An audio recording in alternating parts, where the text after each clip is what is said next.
I've got good news and bad news. The good news is photography can get you literally anything you want. The bad news, well, you're gonna have to stay tuned to the end to find that out.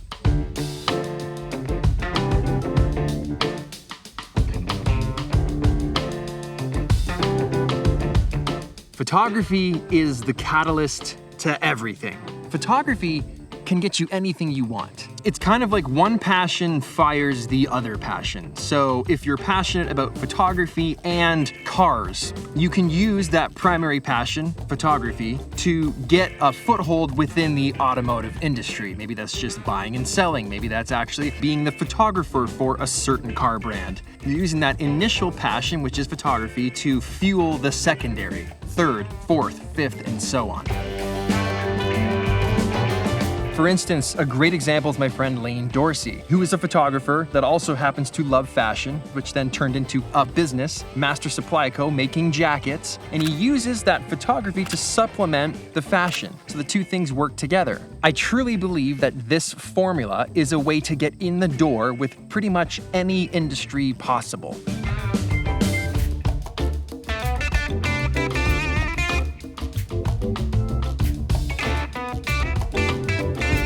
I mean, another photographer, for instance, that's been on this channel, you guys know, Angel, great film photographer, has a huge passion for Porsche, shoots them all the time, ends up buying one himself, but now has a foothold into the automotive industry because he's known as someone that shoots these classic types of cars, and therefore more projects and more opportunities roll up because of that passion. If you go all the way back to the bucket shot, Gabriel said it's not necessarily photography that he loves, but it's where photography has brought him, who it's let him meet. It's literally the catalyst for everything.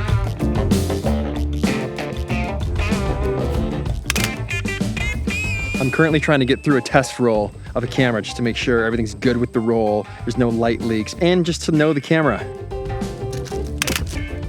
Before I actually shoot something I really care about or I'm paid or anything like that, I gotta make sure the camera's working right. So we're just firing off some fun little test shots before we get into actually being able to do anything in the world because of photography.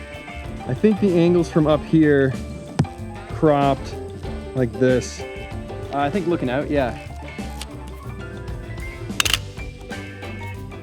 Another instance, power sports, passion, dirt bikes, quads, etc.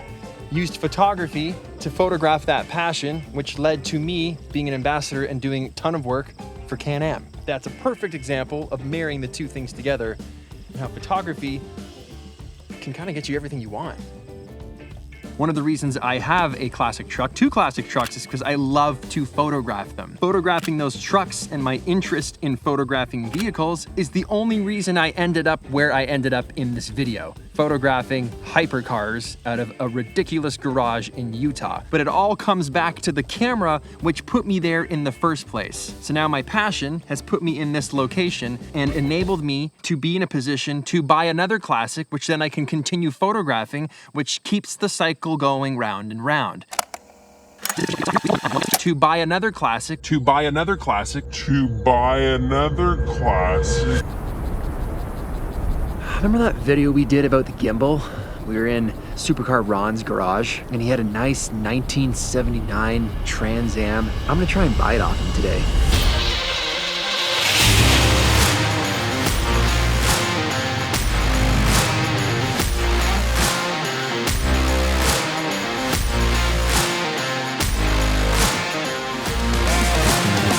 What's up, man? Hey, good to meet you. Good to meet you. Yeah. So Ron, I don't know if you're attached to this or not. Yeah, I love this thing. It's a birth year car for me. I was born in 1979. So. Oh, okay. Yeah. You want to take me for a quick spin in this? Let's do it. All right. First try. Okay. Has a MagnaFlow exhaust on it. I literally don't think that does anything. You smell that though? Oh, it smells You smell that? so good, dude. It smells like something I need in my garage. How long have you owned it for? Probably a year and a half. The very first time my daughter ever drove a car was in this car. Oh, I've got it all that's documented awesome. and stuff. So it's very sentimental. Yeah, my boys love it. I love it. Yeah. But my daughter and wife, they're like, oh, we smell like exhaust every time we get out of this thing. Would you ever sell something like this? I don't know, man. It's like a piece of nostalgia, right? Yeah, yeah.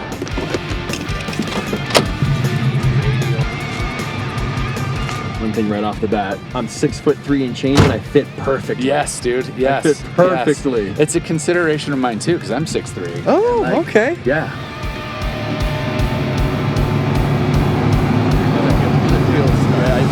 I feel good in this car. I feel like you should probably sell it to me. I know it's My wife last night, Pete, I was like, there's this super cool guy in from Canada, and I'm like, oh man, like if I ever sold it, it has to be somebody that walks into a garage full of hypercars and says, that Trans Am's my favorite car in this whole garage. So which car is your favorite in that garage? the Trans Am. Dude, you are Yeah. my guy. Yeah. I'm literally gonna say that. I would buy it from you if you sold it to me. If it's for sale, I would buy it. Let's get to the end of this drive and Okay. give me like 3 minutes to figure out. Okay, so like, there's a chance.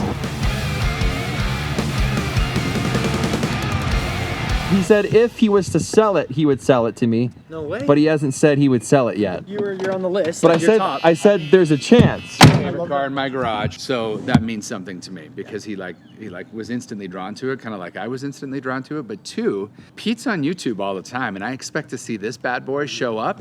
So anytime my boys are like, "Why'd you sell that, Dad?" Like I'll be like, "Let's pull up Pete's YouTube." Yeah, like, Wait. You're already speaking in like past tense, like you don't own this anymore. Are we doing this? I think I've arrived.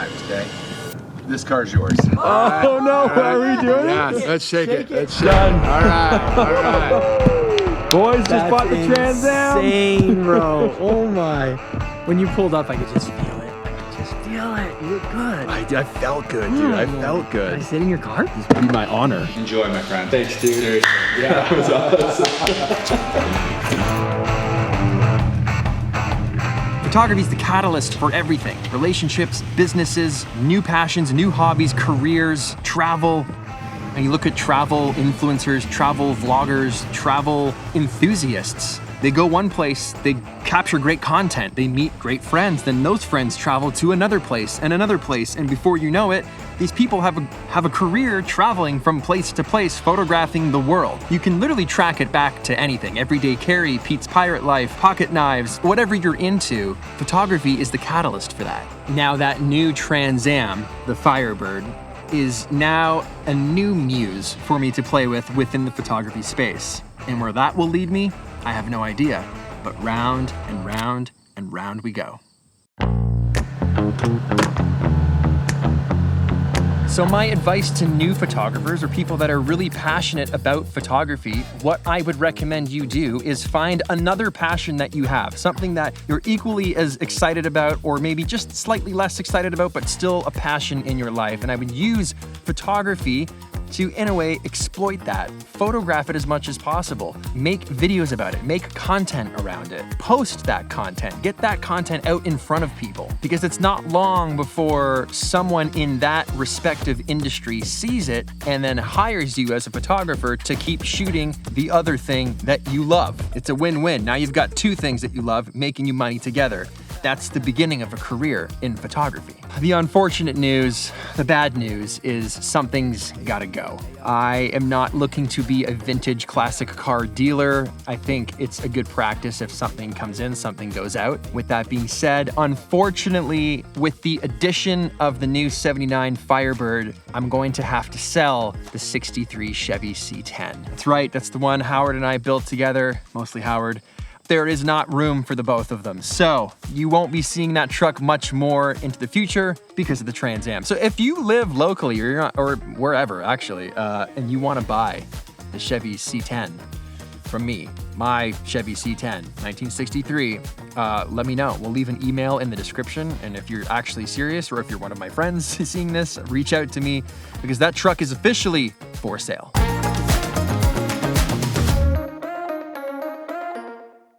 I can't even explain. You ready? Where was it? What In the middle console, What is that? a replica of the same car. I literally told Jack I would bring him back a car. That is perfect. I will keep this until the real thing comes. Until then, Holiday's gonna store it in his garage, up on the lift, keeping it safe until we can get it. Sorry. Until we can get it back to Canada because I need to hear that sound again soon.